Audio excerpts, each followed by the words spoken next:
As you know, Attorney General Bob Ferguson asked the Secretary of State to break the law on his behalf. He did it in a letter, he did it over the phone, and he did it publicly in front of news cameras. Here's a clip. One of these Bob Fergusons will appear second on the ballot. The other will appear third on the ballot. And I appear number 13 on the ballot.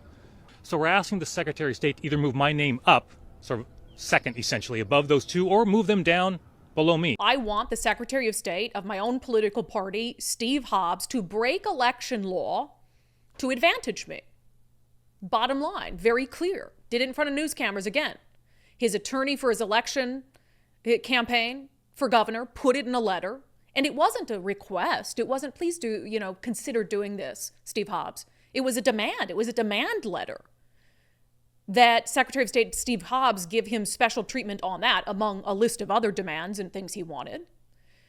And when that didn't work, when the letter didn't work, he called him up as the Attorney General, as the state's chief law enforcer. And he said, hey, Steve Hobbs, you've got to rearrange the order on the ballot for me. Who cares if it's unfair to everyone else? And Steve Hobbs says, I can't do that. And what did Bob Ferguson say back? According to leaked audio, he said, bullshit, you can push the envelope. If Bob Ferguson were a Republican in this state, that would have been over. His campaign would have been over. That would have been a campaign ender for him. If he had been a Republican, because what would Democrats have said? Election interference.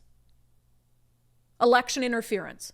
Right? Am I wrong? I don't even need to ask you. No, I'm not wrong. I'm right. So Mark Mullet, who's a moderate, reasonable Democrat, he was upset about it too. He called a spade, and yes, he's running against Bob Ferguson to be governor, but he saw what the rest of us with common sense and who aren't blinded by ideology saw, which was the state's chief law enforcer trying to get the rules broken, the laws broken on his behalf. So Senator Mark Mullet filed a complaint with the Washington State Bar. And that's sort of where the story had been up to this point. Until last night, I was given the response to the Mark Mullet campaign from the Washington State Bar Association. They sent a letter yesterday to both the Mullet campaign and the Ferguson campaign. And this is what that letter said. We're not going to do anything about it until after the election. We're not going to do anything about it until after the election. That's what the letter said in a nutshell. I will read from it for you. So it talks about the grievance process, how it's governed by Washington Supreme Court's rules for enforcement of lawyer conduct. Because again, Bob Ferguson's a lawyer. So this complaint with the Bar Association is essentially meant to determine whether what he did was so egregious, he should either be sanctioned or he should lose his ability to practice law.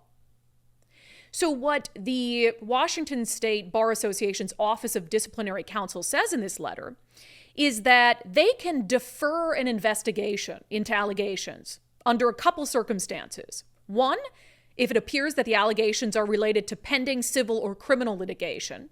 So then they can defer it until a criminal investigation, for instance, is complete. Or, quote, for other good cause, if it appears the deferral will not endanger the public. Therefore, they write, we believe the best course of action at this time is to defer the investigation on this matter because of the ongoing election campaign. In black and white, we're deferring an investigation into the state's chief law enforcer, an investigation into accusations of serious misconduct because of the ongoing election campaign. And they say further to the Mullet campaign, please inform us when the election results are finally certified, and we will consider investigating the grievance. So once it's signed, sealed, and delivered, in favor of Bob Ferguson, probably in their belief, then we will consider investigating the complaint. So you want to wait until after the election is final and the results are final, until you look into whether the front runners, the Attorney General, asked the Secretary of State to break the law. If that's not a two-tiered system of justice, I don't know what it is. And again, I said, feel free to argue this point.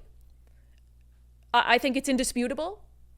If Bob Ferguson in the state of Washington had been a Republican candidate for governor and had called the Secretary of State and asked him to break the law to benefit his campaign, telling him when he was told, no, bullshit, you can push the envelope, that would be a campaign ender for a Republican in Washington state. Campaign ender. But for Bob Ferguson, that's a scandal that, as far as the mainstream media is concerned, wasn't really worth covering all that much. Blowed over pretty quickly, in a matter of days. In a matter of days, a couple media outlets talked about it, and then everyone moved on. Not everyone, not us. Does it really have to come down to a biased political commentator, because that's what I am, who's endorsed Bob Ferguson's opponent, to point this stuff out? And I hate to say it like this. It matters more. The messenger on this stuff matters. And as much as, people like our show, we have, I think, a pretty good audience that spans the ideological spectrum. I'm not saying what I say doesn't matter. I do think it can make a difference in things. But on this, it should be coming from the mainstream media. It should be coming from journalists. It should be coming from the Seattle Times, King 5, Cairo 7, Como 4, Fox 13. This is a scandal that should not have died down by now. And now we've got a scandal on top of a scandal, with Bobby's buddies in the Bar Association circling the wagons around him, hoping, oh please, let him be governor so he can appoint me to something, oh please. How disgusting is that? Two tiers of justice